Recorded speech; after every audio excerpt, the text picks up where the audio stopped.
There will come a day when your current habits, your current mindset, and your current self will no longer be enough. That day is not 10 years from now. It's not when you get that opportunity. That day is today, because your future isn't waiting, it's demanding. And it's asking you one question: will you evolve or stay behind with the version of you that never did? Welcome to the place where comfort dies and greatness is born. This isn't motivation. This is transformation. You're not here to be inspired for a moment. You're here to be awakened forever. What you're about to hear is a call to war, not with the world, but with every part of you that keeps settling. This is your moment, not to chase the future, but to become the version of you that's already living it. They won't tell you this in school, that most people aren't really living. They're sleepwalking, existing, reacting, spending their days chained to an old identity that was never chosen, only inherited. We become echoes of our past instead of architects of our future. We wait for something outside of us to change, not realizing the world around us changes the moment we do.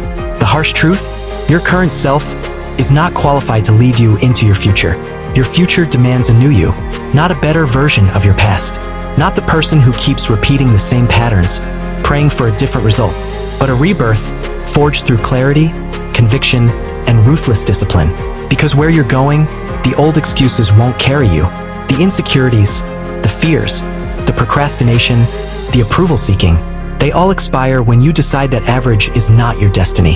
Henry Ford was told he was a fool for trying to replace horses.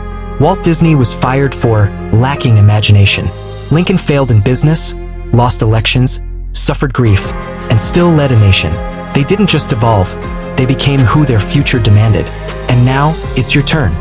No one is coming to save you, but someone is trying to emerge from within you. Someone bolder, stronger, clearer.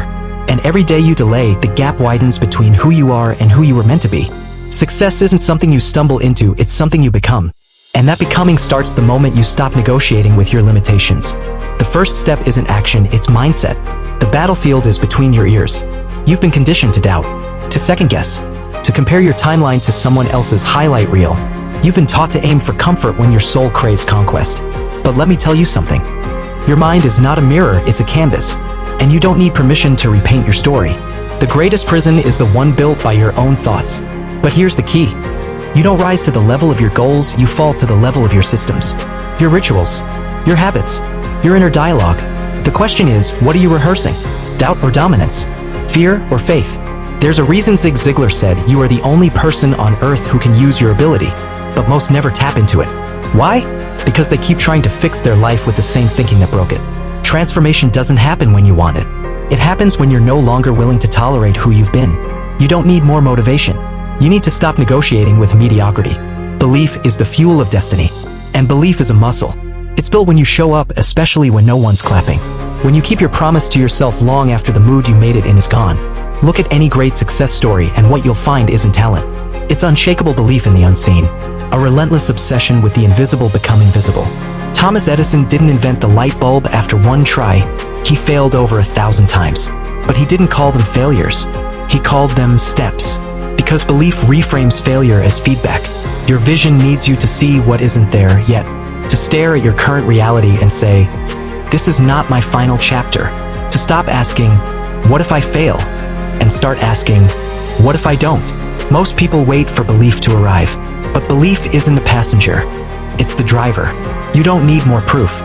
You need more faith in your ability to figure it out. Because belief isn't about knowing how, it's about deciding why.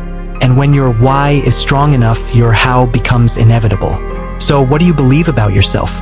Because that is the ceiling of your life, not the economy, not your background, not your degree, just that inner thermostat of what you believe you deserve.